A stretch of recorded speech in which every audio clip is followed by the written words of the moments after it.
नमस्कार दोस्तों, स्वागत है आप सभी का आपके अपने YouTube channel all exam guide गुरु पर। दोस्तों, मैं अजीत पांडे आपके लिए इस वीडियो में पॉलिटी के टॉप 100 MCQ क्वेश्चंस लेकर आया हूं। इस वीडियो में 100 क्वेश्चन मैंने सिलेक्टेड लिए हैं जो कि मोस्ट इंपॉर्टेंटली हर एग्जाम में पूछे जाते हैं। पॉलिटी के क्वेश्चन कभी चेंज नहीं होते हैं। अगर ये 100 क्वेश्चन आपने याद कर लिए तो हर एग्जाम में 5 से 6 नंबर आपके पक्के हैं। हर क्वेश्चन का आंसर देने के लिए आपको 5 सेकंड का समय मिलेगा। 100 में से 100 नंबर लाना है। तैयारी आपकी अच्छी है, ये मुझे पता है। तो चलिए शुरू करते हैं। 100 में से 100 हमें लगानी है शतक। सबसे पहला प्रश्न ये रहा स्क्रीन पर।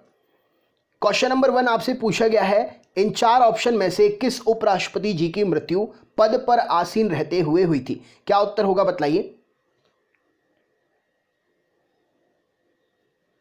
चलिए देखते हैं। तो राइट आंसर हो जाएगा कृष्णकांत। ऑप्शन नंबर ए इस प्रश्न के लिए सही उत्तर हो जाएगा। उपराष्ट्रपति कृष्णकांत जी की मृत्यु पद पर आसीन रहते हुए हुई थी। नेक्स्ट क्वेश्चन देखते हैं क्या पूछा गया है। राष्ट्रपति जी को पद और गोपनीयता की शपथ कौन दिलाता है? क्या उत्तर होगा बताइए।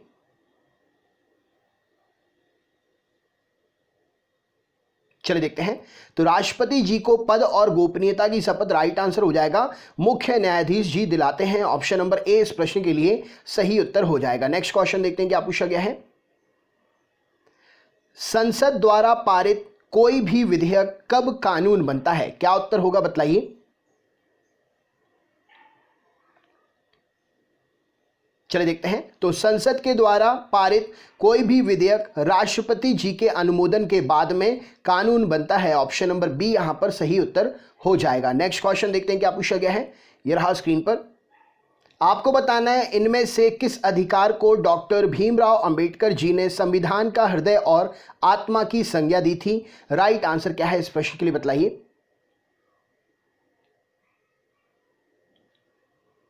चलिए देखते हैं।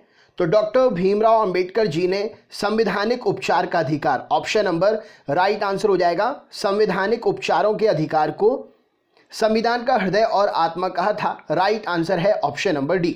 नेक्स्ट क्वेश्चन देखते हैं क्या पूछा गया है। यह रहा स्क्रीन पर। भारतीय संविधान के किस संशोधन अधिनियम के द्वारा पंचायती राज व्यवस्था को संवैधानिक दर्जा दिया गया? क्या उत्तर होगा बताइए।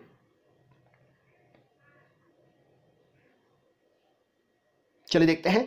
तो राइट आंसर हो जाएगा भारतीय संविधान के किस संशोधन अधिनियम के द्वारा? तो 73वें संविधान संशोधन अधिनियम के द्वारा पंचायती राज व्यवस्था को संवैधानिक दर्जा दिया गया। ऑप्शन नंबर सी इस प्रश्न के लिए सही उत्तर हो जाएगा। नेक्स्ट क्वेश्चन देखते हैं क्या पूछा गया है। यह रहा स्क्रीन पर।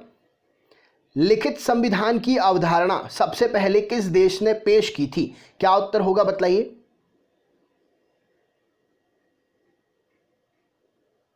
चलिए देखते हैं। तो लिखित संविधान की अवधारणा फ्रांस ने सबसे पहले पेश की थी। ऑप्शन नंबर बी इस प्रश्न के लिए सही उत्तर हो जाएगा। नेक्स्ट क्वेश्चन देखते हैं क्या पूछा गया है। यह रहा स्क्रीन पर। भारत में वित्त आयोग के गठन का प्रावधान संविधान के किस अनुच्छेद में वर्णित है? क्या उत्तर होगा बताइए।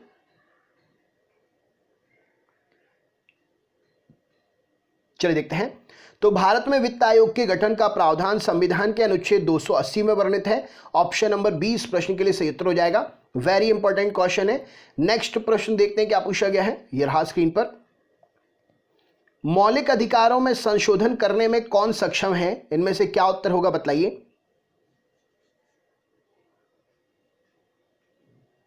चलिए देखते हैं। तो मौलिक अधिकारों में संशोधन करने के लिए संसद सक्षम है। ऑप्शन नंबर डी इस प्रश्न के लिए सही उत्तर हो जाएगा। नेक्स्ट क्वेश्चन देखते हैं क्या पूछा गया है। भारतीय संविधान का कौन सा अनुच्छेद राज्य सरकार को ग्राम पंचायत के गठन का निर्देश देता है? क्या उत्तर होगा इस प्रश्न के लिए बताइए।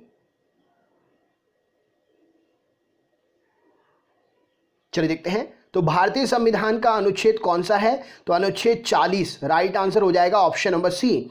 भारतीय संविधान का अनुच्छेद 40 राज्य सरकार को ग्राम पंचायत के गठन का निर्देश देता है। नेक्स्ट क्वेश्चन देखते हैं क्या पूछा गया है। यह रहा स्क्रीन पर। निम्न में से राज्यों से लोकसभा में कुल सदस्यों की संख्या कितनी है? राइट आंसर क्या है बताइए।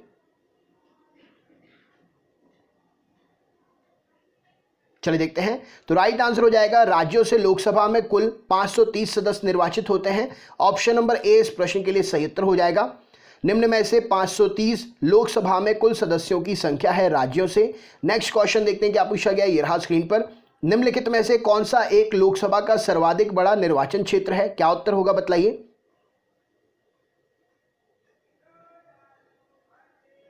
चलिए देखते हैं यहां पर सही उत्तर क्या हो जाएगा। तो राइट आंसर है लद्दाख। ऑप्शन नंबर 20 प्रश्न के लिए सही उत्तर हो जाएगा। लद्दाख लोकसभा का सर्वाधिक बड़ा निर्वाचन क्षेत्र है। नेक्स्ट क्वेश्चन देखते हैं क्या पूछा गया है, ये रहा स्क्रीन पर। अगले क्वेश्चन पे चलते हैं, अगले प्रश्न की तरफ बढ़ते हैं। क्या पूछा गया देखते हैं। भारतीय संविधान में मौलिक अधिकार को किस देश के संविधान से लिया गया है? क्या उत्तर हो जाएगा बतलाइए। चलिए देखते हैं। तो राइट आंसर क्या हो जाएगा, भारतीय संविधान में मौलिक अधिकार को अमेरिका के संविधान से लिया गया है। ऑप्शन नंबर सी इस प्रश्न के लिए सही उत्तर हो जाएगा। नेक्स्ट क्वेश्चन देखते हैं क्या पूछा गया है।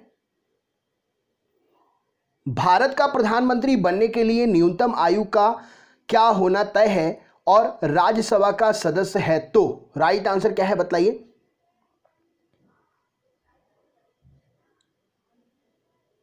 तो चलिए देखते हैं। तो यहां पर एक ही क्वेश्चन में दो दो आंसर पूछ लिए हैं, तो यहां पर सही उत्तर क्या हो जाएगा, 30 वर्ष। ऑप्शन नंबर सी इस प्रश्न के लिए सही उत्तर हो जाएगा।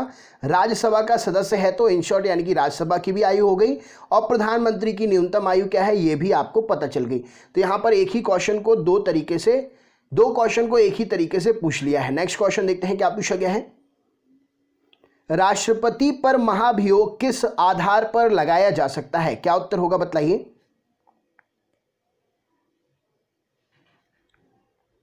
चलिए देखते हैं। तो राष्ट्रपति पर महाभियोग संविधान के अतिक्रमण करने पर, जो भी संविधान में चीजें उल्लेखित हैं अगर उसको नहीं माना जा रहा है यानी कि अतिक्रमण किया जा रहा है तो उसके आधार पर राष्ट्रपति पर महाभियोग लगाया जा सकता है। नेक्स्ट क्वेश्चन देखते हैं क्या पूछा गया है। भारतीय राष्ट्रपति के द्वारा लोकसभा में आंग्ल भारतीय समुदाय के कितने सदस्यों को मनोनीत किया जाता है? क्या उत्तर होगा बतलाइए। चलिए देखते हैं। तो भारतीय राष्ट्रपति जी के द्वारा लोकसभा में आंग्ल भारतीय समुदाय के 2 सदस्यों को मनोनीत किया जाता है। राइट आंसर हो जाएगा ऑप्शन नंबर सी सही उत्तर है। नेक्स्ट क्वेश्चन देखते हैं क्या पूछा गया है। निम्न में से राज्यपाल अपना त्यागपत्र किसे सौंपता है? क्या उत्तर होगा बतलाइए।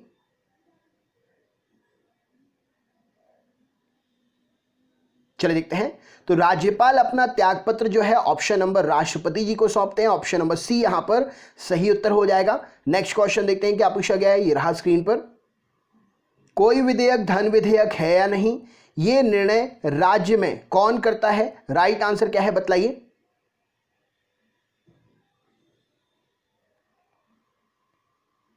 चलिए देखते हैं। तो कोई विधेयक धन विधेयक है या नहीं, राज्य में इसका निर्णय विधानसभा अध्यक्ष, राइट आंसर हो जाएगा विधानसभा अध्यक्ष इस प्रश्न के लिए सही उत्तर हो जाएगा। नेक्स्ट क्वेश्चन देखते हैं क्या पूछा गया है। किसी विधान परिषद की सदस्य संख्या उस राज्य की विधानसभा सदस्यों की संख्या के कितने से अधिक नहीं हो सकती है? बतलाइए।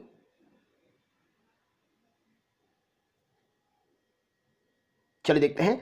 तो किसी विधान परिषद की सदस्य संख्या उस राज्य के विधानसभा के सदस्यों की 1/3 सदस्य संख्या से अधिक नहीं हो सकती है। माफ करिएगा, 1/3 इस प्रश्न के लिए सही उत्तर हो जाएगा।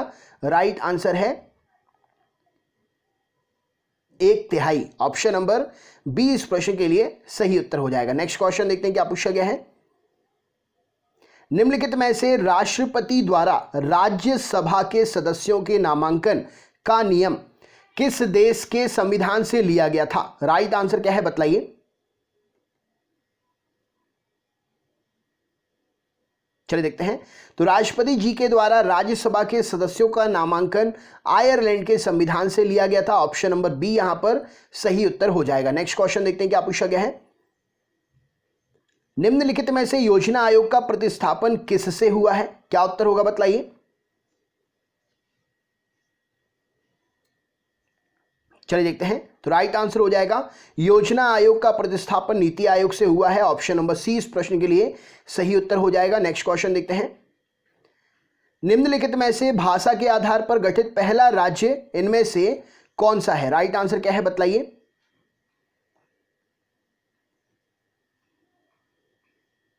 चलिए देखते हैं। तो भाषा के आधार पर गठित पहला राज्य इनमें से आंध्र प्रदेश है। राइट आंसर हो जाएगा ऑप्शन नंबर सी, इस प्रश्न का सही उत्तर है। नेक्स्ट क्वेश्चन देखते हैं क्या पूछा गया है। निम्नलिखित में से कौन किसी राज्य के क्षेत्र को घटा या बढ़ा सकता है? राइट आंसर क्या है बताइए। चलिए देखते हैं। तो राज्य के क्षेत्र को घटा या बढ़ा सकने का अधिकार संसद है। ऑप्शन नंबर ए, संसद कानून के द्वारा यह काम कर सकती है। नेक्स्ट क्वेश्चन देखते हैं। निम्न में से संघीय न्यायपालिका का उल्लेख किस भाग में किया गया है बताइए।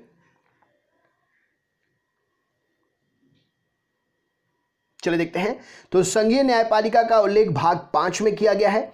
ऑप्शन नंबर सी इस प्रश्न के लिए सही उत्तर हो जाएगा। नेक्स्ट क्वेश्चन देखते हैं क्या पूछा गया है। संविधान सभा के संवैधानिक सलाहकार इनमें से कौन थे बताइए।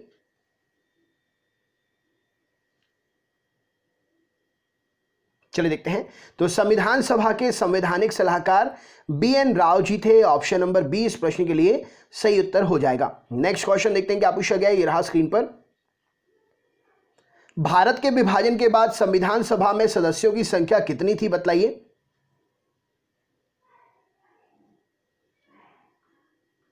चलिए देखते हैं। तो भारत के विभाजन के बाद संविधान सभा में सदस्यों की संख्या 299 रह गई थी। राइट आंसर है option number B. Next question देखते हैं क्या पूछा गया है। यदि राष्ट्रपति और उपराष्ट्रपति दोनों देश से बाहर हो तो उस स्थिति में कार्यभार को कौन ग्रहण करेगा? राइट आंसर क्या है बताइए।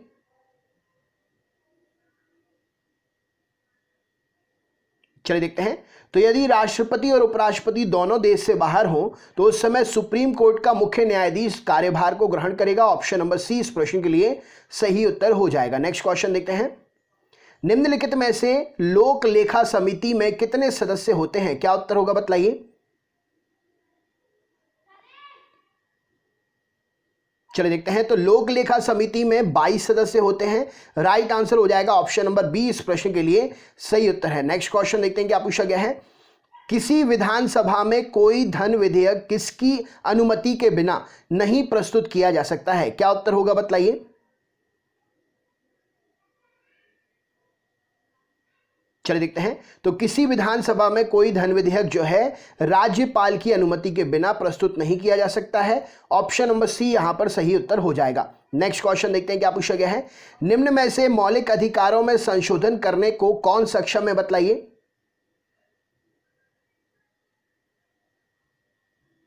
चलिए देखते हैं। तो मौलिक अधिकारों में संशोधन करने के लिए संसद सक्षम है। ऑप्शन नंबर डी, संसद कानून के द्वारा मौलिक अधिकार में संशोधन कर सकती है। नेक्स्ट क्वेश्चन देखते हैं क्या पूछा गया है। संविधान के प्रथम अनुच्छेद के अनुसार भारत इनमें से क्या है? राइट आंसर क्या है बताइए। चलिए देखते हैं। तो संविधान के प्रथम अनुच्छेद के अनुसार भारत जो है राज्यों का संघ है। ऑप्शन नंबर सी इस प्रश्न के लिए सही उत्तर हो जाएगा। नेक्स्ट क्वेश्चन देखते हैं क्या पूछा गया है।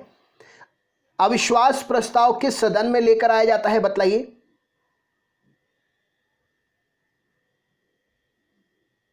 चलिए देखते हैं। तो अविश्वास प्रस्ताव को लोकसभा में पेश किया जाता है। ऑप्शन नंबर बी इस प्रश्न के लिए सही उत्तर हो जाएगा। नेक्स्ट क्वेश्चन देखते हैं।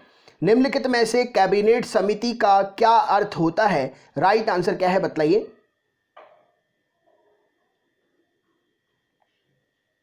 चलिए देखते हैं। तो कैबिनेट समिति का अर्थ होता है एक अतिरिक्त संवैधानिक संस्था। ऑप्शन नंबर बी यहां पर सही उत्तर हो जाएगा। नेक्स्ट क्वेश्चन देखते हैं क्या पूछा गया। ये रहा स्क्रीन पर। निम्नलिखित में से कौन भारत के संविधान की कोई विशेषता नहीं है? इनमें से बताइए। राइट आंसर क्या है।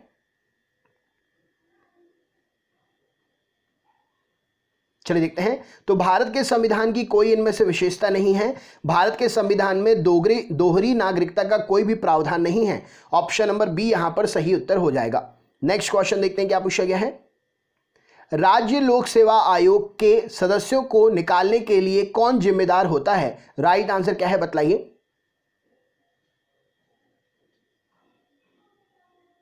चलिए देखते हैं। तो राज्य लोक सेवा आयोग के सदस्यों को निकालने के लिए राष्ट्रपति साहब जिम्मेदार होते हैं। ऑप्शन नंबर बी इस प्रश्न के लिए सही उत्तर हो जाएगा। नियमों के अनुसार राष्ट्रपति जी कार्यवाही करते हुए निकाल सकते हैं। नेक्स्ट क्वेश्चन देखते हैं। यह रहा स्क्रीन पर।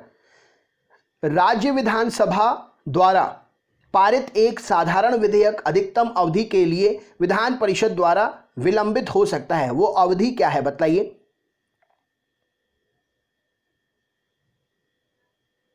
चलिए देखते हैं। तो राज्य विधानसभा के द्वारा एक साधारण विधेयक जो है अधिकतम 4 महीने की अवधि के लिए विधान परिषद के द्वारा विलंबित या जो है रोका जा सकता है या विलंब किया जा सकता है उसको पास करने में।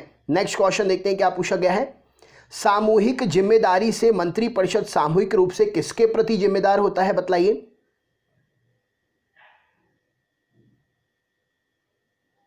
चलिए देखते हैं। तो सामूहिक जिम्मेदारी की दृष्टि से मंत्रिपरिषद जो है लोकसभा के प्रति अपने कर्तव्यों को लेकर जिम्मेदार होता है। राइट आंसर हो जाएगा ऑप्शन नंबर बी सही उत्तर है। नेक्स्ट क्वेश्चन देखते हैं क्या पूछा गया है। निर्विरोध चुने जाने वाले एकमात्र राष्ट्रपति जी इनमें से कौन थे बतलाइए।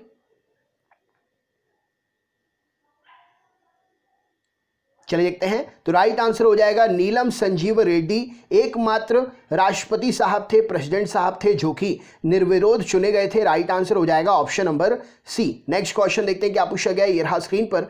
राष्ट्रपति पद के उम्मीदवारों को चुनाव प्रचार के लिए कितना समय मिलता है बतलाइए।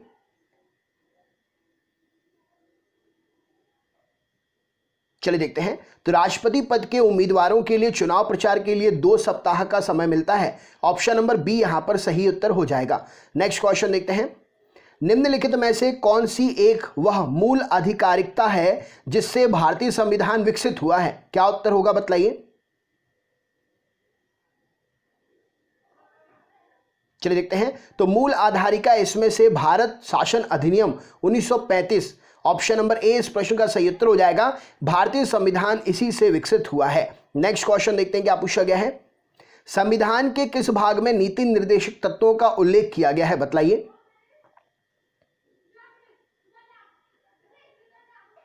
चलिए देखते हैं। तो संविधान के भाग चौथे भाग में ऑप्शन नंबर सी इस प्रश्न के लिए सही उत्तर हो जाएगा। नीति निर्देशक तत्वों का उल्लेख किया गया है। नेक्स्ट क्वेश्चन देखते हैं क्या पूछा गया। ये रहा स्क्रीन पर। संविधान के किस भाग को भारत का मैग्ना कार्टा कहा जाता है बतलाइए।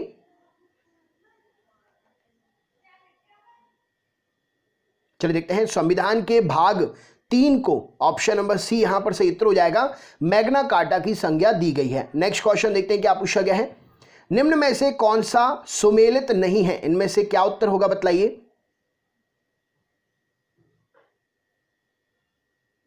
चलिए देखते हैं। तो राइट आंसर हो जाएगा ऑप्शन नंबर धर्म की स्वतंत्रता का अधिकार अनुच्छेद 29 और अनुच्छेद 30 में दिया है, यह सुमेलित नहीं है। ऑप्शन नंबर सी यहां पर सही उत्तर हो जाएगा, सुमेलित नहीं है option number C. Next question देखते हैं क्या पूछा गया है। निम्न में से कौन सा कथन गलत है, क्या उत्तर होगा इस प्रश्न के लिए बतलाइए।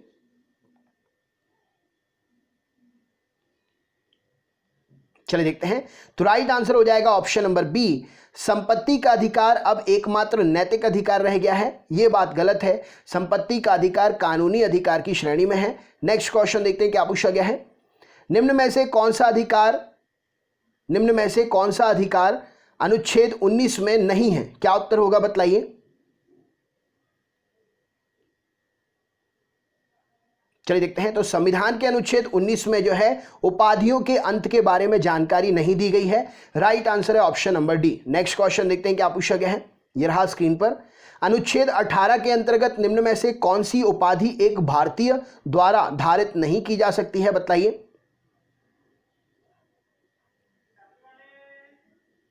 चलिए देखते हैं। तो राइट आंसर हो जाएगा ऑप्शन नंबर ए यहां पर सही उत्तर हो जाएगा दीवान बहादुर की उपाधि जो है ऑप्शन नंबर ए यहां पर सही उत्तर हो जाएगा। राइट आंसर है दीवान बहादुर उपाधि जो है एक ऐसी उपाधि है जो भारतीयों के द्वारा धारित नहीं की जा सकती। ऑप्शन नंबर ए यहां पर सही उत्तर हो जाएगा। नेक्स्ट क्वेश्चन देखते हैं क्या पूछा गया है। निम्न में से कौन सा कार्य अनुच्छेद 17 के अंतर्गत छुआछूत माना जाता है बतलाइए।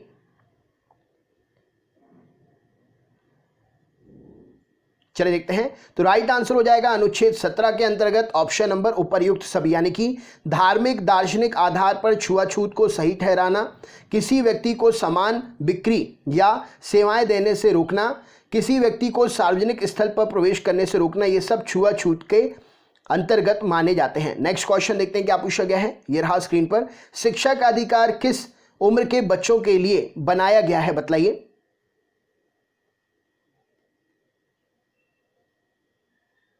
चलिए देखते हैं। तो शिक्षा का अधिकार 6 से 14 वर्ष तक के बच्चे जो हैं उनके लिए बनाया गया है। नेक्स्ट क्वेश्चन देखते हैं क्या पूछा गया है, ये रहा स्क्रीन पर। निम्न में से कौन सा कथन असत्य है? राइट आंसर क्या होगा बतलाइए।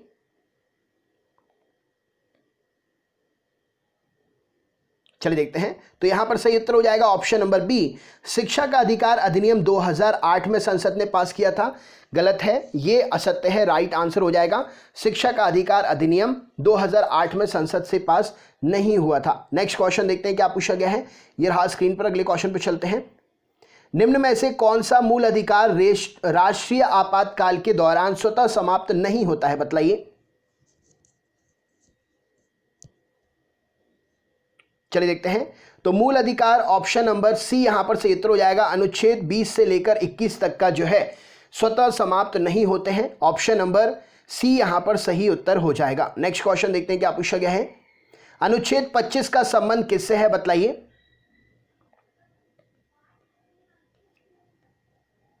चलिए देखते हैं। तो अनुच्छेद 25 जो है धर्म की वृद्धि के लिए प्रयास की स्वतंत्रता, ऑप्शन नंबर ए इस प्रश्न के लिए सही उत्तर हो जाएगा, इससे संबंधित है।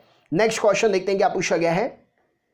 निम्न में से कौन सा कथन प्रधानमंत्री के बारे में सही है? बतलाइए। राइट आंसर क्या हो जाएगा इस प्रश्न के लिए।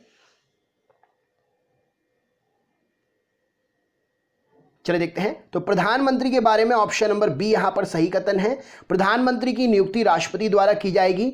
राइट आंसर हो जाएगा, सही बात है। नेक्स्ट क्वेश्चन देखते हैं क्या पूछा गया है, ये रहा स्क्रीन पर। कौन सा संवैधानिक संशोधन ये कहता है कि मंत्रिमंडल में प्रधानमंत्री समेत मंत्रियों की कुल संख्या लोकसभा के कुल सदस्यों के 15% से अधिक नहीं होनी चाहिए? बतलाइए। चलिए देखते हैं। तो मंत्रिमंडल में प्रधानमंत्री समेत अन्य मंत्रियों की कुल संख्या लोकसभा के कुल सदस्यों की 15% से अधिक नहीं होनी चाहिए। 91वां संविधान संशोधन, 91वां संविधान संशोधन ये जानकारी देता है। नेक्स्ट क्वेश्चन देखते हैं क्या पूछा गया है। निम्न में से कौन सा कथन मौलिक कर्तव्यों के बारे में गलत है? क्या उत्तर होगा इस प्रश्न के लिए? बतलाइए।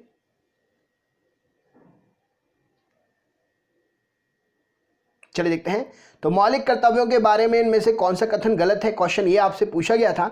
तो राइट आंसर हो जाएगा ऑप्शन नंबर ए, 42वें संविधान संशोधन अधिनियम 1978 द्वारा हमारे वर्तमान संविधान के भाग 4 में मौलिक कर्तव्य शामिल किए गए थे, ये बात गलत है। नेक्स्ट क्वेश्चन देखते हैं क्या पूछा गया है, ये रहा स्क्रीन पर। अगला प्रश्न देखते हैं। निम्न में से कौन सा कथन आपातकाल के बारे में ठीक है? क्या उत्तर होगा इस प्रश्न के लिए? बतलाइए।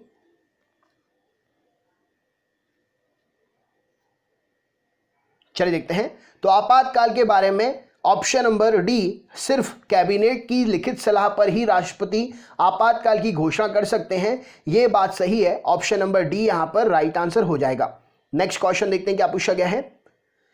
संविधान की प्रस्तावना में संशोधन के मामले में कौन सा कथन इनमें से सही नहीं है? क्या उत्तर होगा बतलाइए। चलिए देखते हैं। तो संविधान की प्रस्तावना में संशोधन के मामले में इनमें से सही कथन कौन सा नहीं है? ऑप्शन नंबर बी यहां पर सही उत्तर हो जाएगा।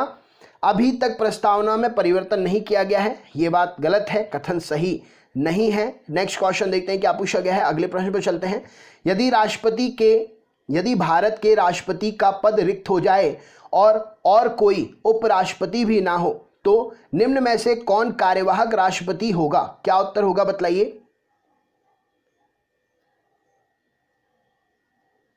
चलिए देखते हैं। तो राइट आंसर हो जाएगा option number D, supreme court का मुख्य न्यायाधीश। इस क्वेश्चन को अभी हमने इससे पहले कुछ अलग तरीके से पढ़ा था, आंसर सेम है, ठीक है। तो आप देखते रहिए, सभी क्वेश्चन जो हैं अलग अलग तरीके से भी पूछे जाते हैं। नेक्स्ट क्वेश्चन देखते हैं क्या पूछा गया है। भारतीय संसद के बारे में कौन सा कथन ठीक है? क्या उत्तर होगा इस प्रश्न के लिए आपको बताना है।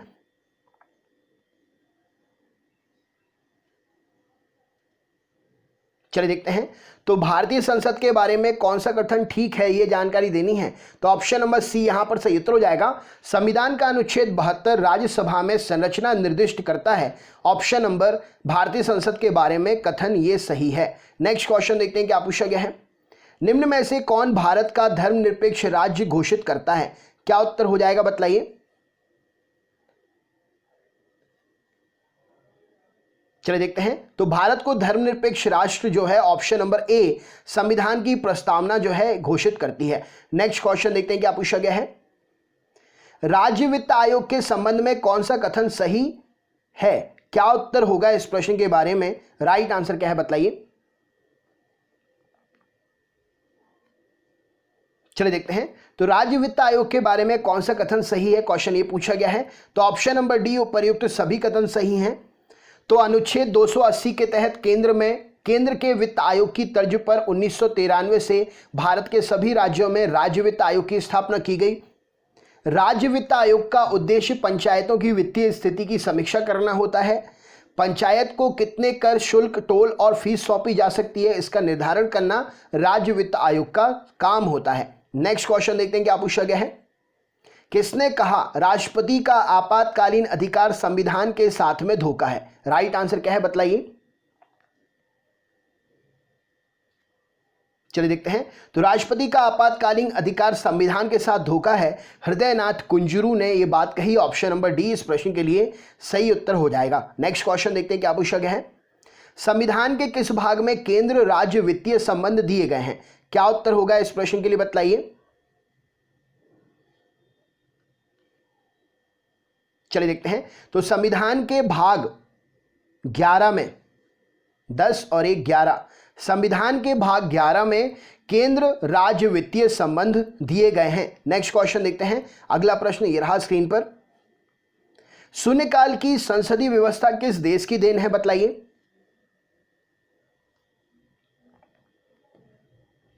चलिए देखते हैं। तो शून्यकाल की संसदीय व्यवस्था भारत की देन है। ऑप्शन नंबर डी इस प्रश्न की सही उत्तर हो जाएगा। नेक्स्ट क्वेश्चन देखते हैं। संविधान के किस संशोधन ने लोकसभा के सदस्यों की संख्या 525 से बढ़ाकर 545 कर दी बतलाइए। चलिए देखते हैं। तो संविधान के संशोधन 31वें ने, ऑप्शन नंबर ए यहां पर सही उत्तर हो जाएगा, लोकसभा के सदस्यों की संख्या 525 से बढ़ाकर 545 कर दी। अगला प्रश्न देख लेते हैं। अल्पसंख्यकों की भाषा, लिपि और संस्कृति का संरक्षण किस अनुच्छेद में है बतलाइए।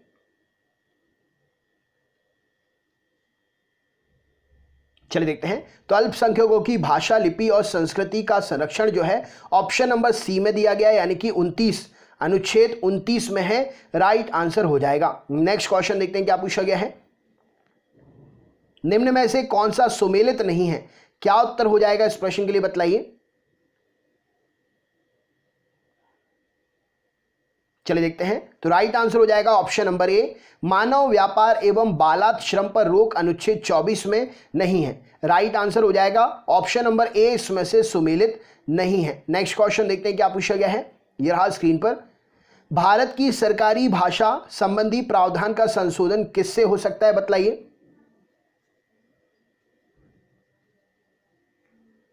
चलिए देखते हैं। तो भारत की सरकारी भाषा संबंधी प्रावधान में संशोधन सामान्य बहुमत से हो सकता है। ऑप्शन नंबर डी यहां पर सही उत्तर हो जाएगा। नेक्स्ट क्वेश्चन देखते हैं।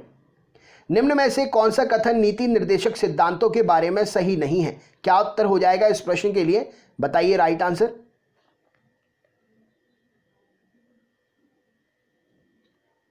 चलिए देखते हैं।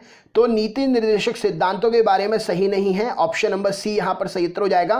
कानूनी तौर पर इन अधिकारों का उल्लंघन होने पर अदालतों के द्वारा इन्हें पुनः लागू किया जा सकता है। ऑप्शन नंबर सी इनमें से नीति निर्देशक सिद्धांतों के बारे में सही कथन नहीं है। नेक्स्ट क्वेश्चन देखते हैं क्या पूछा गया है। यह रहा स्क्रीन पर। भारतीय संविधान की 10वीं अनुसूची का संबंध किससे है बतलाइए।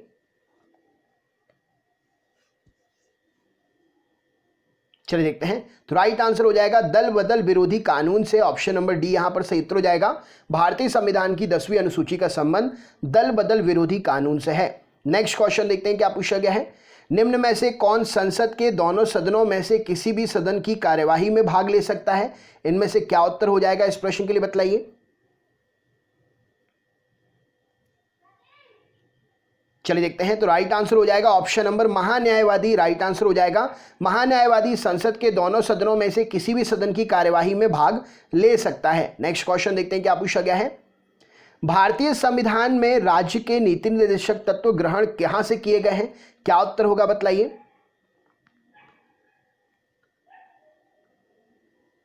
चलिए देखते हैं। तो भारतीय संविधान में राज्य के नीति निर्देशक तत्व जो हैं आयरलैंड के संविधान से ग्रहण किए गए हैं। ऑप्शन नंबर डी यहां पर सही उत्तर हो जाएगा। नेक्स्ट क्वेश्चन देखते हैं क्या पूछा गया है।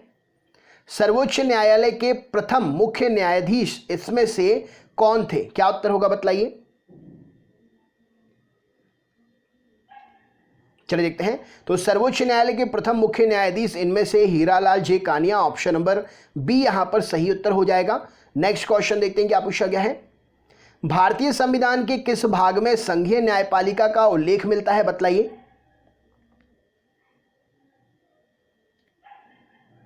चलिए देखते हैं। तो भारतीय संविधान के भाग 5 में संघीय न्यायपालिका के बारे में उल्लेख मिलता है। ऑप्शन नंबर डी यहां पर सही उत्तर हो जाएगा। नेक्स्ट क्वेश्चन देखते हैं क्या पूछा गया है। प्रधानमंत्री को उसके पद की गोपनीयता की शपथ कौन दिलवाता है बतलाइए। चलिए देखते हैं। तो प्रधानमंत्री को उनके पद की गोपनीयता की शपथ राष्ट्रपति जी दिलवाते हैं। ऑप्शन नंबर ए इस प्रश्न के लिए सही उत्तर हो जाएगा। नेक्स्ट क्वेश्चन देखते हैं क्या पूछा गया है। सबसे कम उम्र में प्रधानमंत्री पद पर आसीन होने वाले व्यक्ति इनमें से कौन है बतलाइए। क्या उत्तर होगा।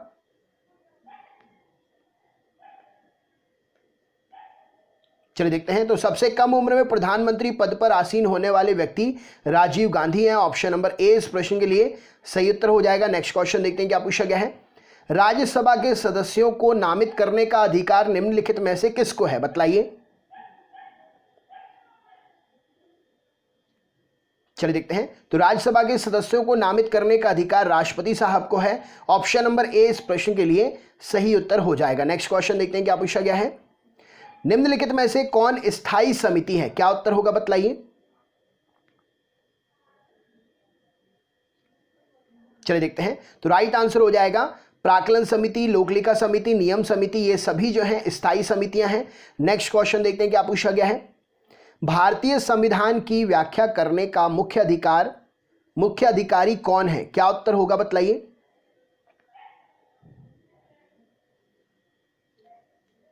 चलिए देखते हैं। तो भारतीय संविधान की व्याख्या करने का मुख्य अधिकारी सर्वोच्च न्यायालय, राइट आंसर हो जाएगा। ऑप्शन नंबर बी यहां पर सही उत्तर हो जाएगा। नेक्स्ट क्वेश्चन देखते हैं क्या पूछा गया है। निम्नलिखित में से किसके अंतर्गत भारत में सर्वप्रथम सर्वोच्च न्यायालय की स्थापना हुई थी बतलाइए।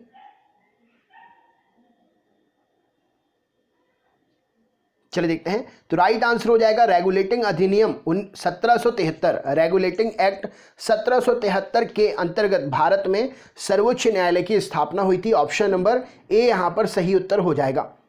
नेक्स्ट क्वेश्चन देखते हैं।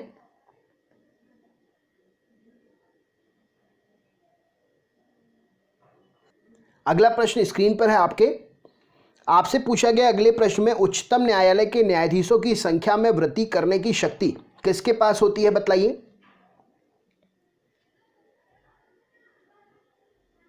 चलिए देखते हैं। तो उच्चतम न्यायालय के न्यायाधीशों की संख्या में वृद्धि करने की शक्ति संसद के पास होती है।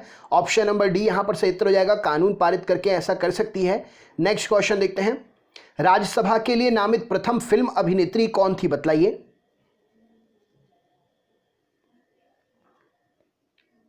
चलिए देखते हैं। तो राज्यसभा के लिए नामित प्रथम फिल्म अभिनेत्री Nargis Dutt, option number A इस प्रश्न के लिए सही उत्तर हो जाएगा। नेक्स्ट क्वेश्चन देखते हैं क्या पूछा गया है। लोकसभा का अस्थायी अध्यक्ष किसके द्वारा नियुक्त किया जाता है? राइट आंसर क्या है बतलाइए।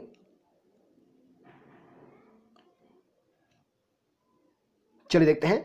तो लोकसभा का अस्थायी अध्यक्ष राष्ट्रपति साहब के द्वारा नियुक्त किया जाता है। ऑप्शन नंबर बी यहां पर सही उत्तर हो जाएगा। नेक्स्ट क्वेश्चन देखते हैं। भारत के नियंत्रक एवं महालेखा परीक्षक की नियुक्ति संविधान के किस अनुच्छेद के तहत की जाती है? क्या उत्तर होगा बतलाइए। चलिए देखते हैं। तो भारत के नियंत्रक एवं महालेखा परीक्षक की नियुक्ति संविधान के अनुच्छेद 148 के अंतर्गत की जाती है। राइट आंसर हो जाएगा option number C. Next question देख लेते हैं क्या पूछा गया है। भारत का नियंत्रक एवं महालेखा परीक्षक अपना प्रतिवेदन किसे देता है बतलाइए।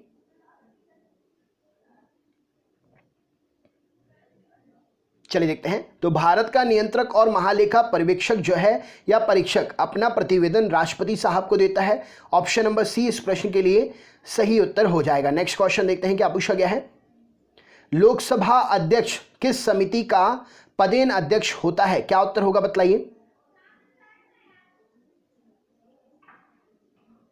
चलिए देखते हैं। तो लोकसभा का अध्यक्ष नियम समिति का पदेन अध्यक्ष होता है। ऑप्शन नंबर ए यहां पर सही उत्तर हो जाएगा।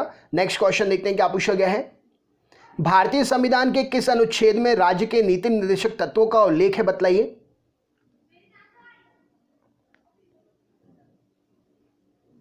चलिए देखते हैं। तो भारतीय संविधान के अनुच्छेद 36 से 51 के बीच में राज्य के नीति निर्देशक तत्वों का उल्लेख है। ऑप्शन नंबर सी यहां पर सही उत्तर हो जाएगा। नेक्स्ट क्वेश्चन देखते हैं क्या पूछा गया है। प्राक्कलन समिति के सदस्य संख्या क्या है, इनमें से बतलाइए।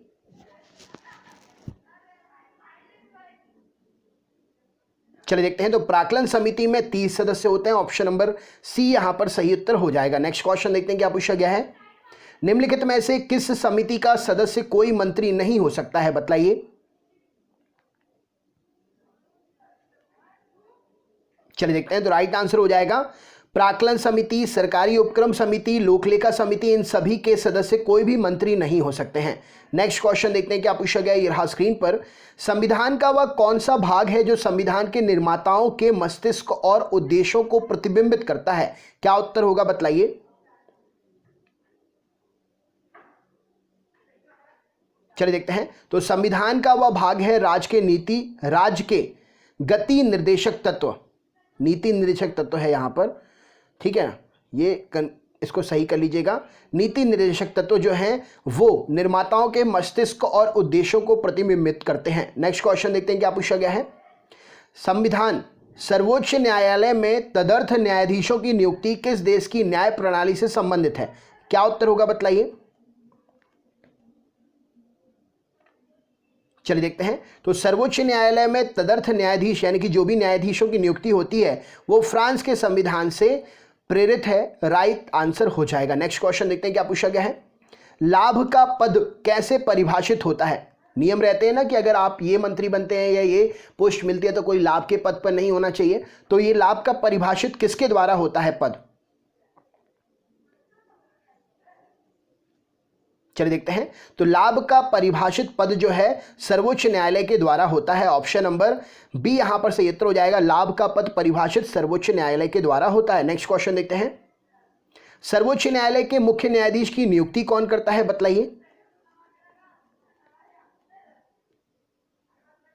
चलिए देखते हैं। तो सर्वोच्च न्यायालय के मुख्य न्यायाधीश की नियुक्ति प्रेसिडेंट साहब करते हैं।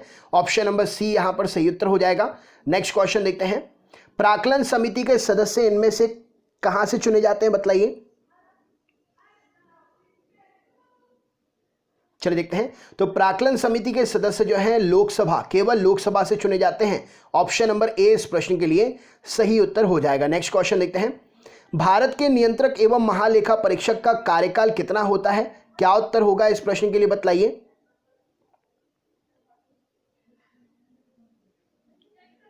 चलिए देखते हैं। तो भारत के नियंत्रक और महालेखा परीक्षक का कार्यकाल 6 वर्ष या 65 वर्ष की आयु जो भी पहले पूर्ण हो वह होता है। ऑप्शन नंबर सी इस प्रश्न के लिए सही उत्तर हो जाएगा। नेक्स्ट क्वेश्चन देखते हैं। मार्ले मिंटो सुधार का उद्देश्य इसमें से क्या था, राइट आंसर क्या है बतलाइए। चलिए देखते हैं। तो मार्ले मिंटो रिफॉर्म जो है पृथक निर्वाचन प्रणाली से संबंधित है। ऑप्शन नंबर ए इस प्रश्न के लिए सही उत्तर हो जाएगा। नेक्स्ट क्वेश्चन देखते हैं क्या पूछा गया है। ये रहा स्क्रीन पर। संविधान सभा के अस्थायी अध्यक्ष इनमें से कौन थे, क्या उत्तर होगा बतलाइए। चलिए देखते हैं। तो संविधान सभा के अस्थायी अध्यक्ष सच्चिदानंद सिन्हा जी थे। ऑप्शन नंबर सी इस प्रश्न के लिए सही उत्तर हो जाएगा। इंपॉर्टेंट क्वेश्चन है ये। नेक्स्ट क्वेश्चन देखते हैं क्या पूछा गया है। ये रहा स्क्रीन पर। किस वाद ने संसद को मौलिक अधिकार में संशोधन का अधिकार दिया, क्या उत्तर होगा बतलाइए। चलिए देखते हैं। तो राइट आंसर हो जाएगा केशवानंद भारतीवाद ने संसद को मौलिक अधिकार में संशोधन का अधिकार दिया। नेक्स्ट क्वेश्चन देखते हैं क्या पूछा गया है। संविधान के अंतर्गत बंदी प्रत्यक्षीकरण समादेश जारी करने का अधिकार किस में निहित है बतलाइए।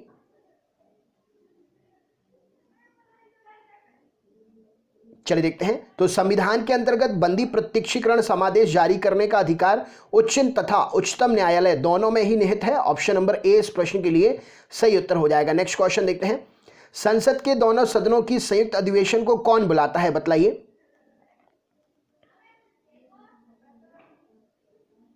चलिए देखते हैं। तो संसद के दोनों सदनों के संयुक्त अधिवेशन को प्रेसिडेंट साहब बुलाते हैं। राइट आंसर हो जाएगा ऑप्शन नंबर बी, यहां सही उत्तर है। नेक्स्ट क्वेश्चन देखते हैं।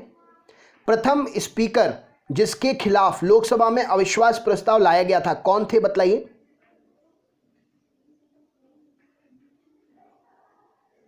चलिए देखते हैं। तो प्रथम speaker K S. Hegde, option number B इस प्रश्न के लिए सही उत्तर हो जाएगा, जिनके खिलाफ लोकसभा में अविश्वास प्रस्ताव लाया गया था। नेक्स्ट क्वेश्चन, निम्नलिखित में से कौन भारत का कॉन्सोलिडेटेड फंड का नियंत्रक और पर्यवेक्षण करता है, बतलाइए क्या उत्तर हो जाएगा इस प्रश्न के लिए। चलिए देखते हैं। तो राइट आंसर हो जाएगा कॉन्सोलिडेटेड फंड का नियंत्रण और पर्यवेक्षण जो है भारत के नियंत्रक और महालेखा परीक्षक करते हैं। वर्तमान में इस पद पर कौन पदासीन है, उनका नाम क्या है, कमेंट बॉक्स में आंसर शेयर करिए। यह आपका क्वेश्चन है जो मैं आपसे पूछ रहा हूं। इस क्वेश्चन का आंसर आपको हमें शेयर करना है कि वर्तमान में भारत के नियंत्रक और महालेखा परीक्षक कौन है। अगर आप हमारे चैनल पर पहली बार आए हैं तो चैनल को सब्सक्राइब करके बेल आइकन ऑन कर लीजिए, जिससे अपडेशन आपको मिलती रहे। इससे पहले भी हमने अलग अलग सब्जेक्ट्स के बहुत से वीडियो बनाए हैं, जिनकी लिंक डिस्क्रिप्शन बॉक्स में सब्जेक्ट्स वाइज दे दी है। भूगोल का, कंप्यूटर का, हिस्ट्री, ज्योग्राफी, पॉलिटी, बहुत सारे सब्जेक्ट हैं। लिंक डिस्क्रिप्शन बॉक्स में है, अगर आप देखना चाहते हैं तो ज़रूर क्लिक करके देखिए। हर एक स्टूडेंट से निवेदन है कि कम से कम 10 लोगों को वीडियो शेयर ज़रूर करें, क्योंकि टॉपिक को प्रिपेयर करके आप तक लाने में जो हमें मेहनत लगती है, तो ज़्यादा से ज़्यादा स्टूडेंट अगर देखते हैं तो हमारे लिए ही मोटिवेशन मिलता है। तो हमें भी मोटिवेशन की ज़रूरत होती है। तो प्लीज़ शेयर करें ज़्यादा से ज़्यादा, 10 लोगों तो करें ही करें। वीडियो को लाइक ज़रूर करें। और हाँ, एक बात और, लाइक करने के साथ साथ रोज़ सुबह 6 बजे जीके की लाइव क्लास होती है, तो आप रोज़ सुबह 6 बजे जीके पढ़ने भी जुड़ सकते हैं चैनल से। तो चैनल पर ज़रूर जुड़े रहिएगा। आपके लिए पर डे स्टडी के लिए अलग अलग टॉपिक्स के वीडियो मिलते रहते हैं। तो कैसा लगा वीडियो, अपना एक्सपीरियंस ज़रूर शेयर करें, अपने दोस्तों को भी शेयर करें वीडियो की लिंक। मिलते हैं नेक्स्ट वीडियो में। बहुत बहुत धन्यवाद। आपका दिन शुभ हो।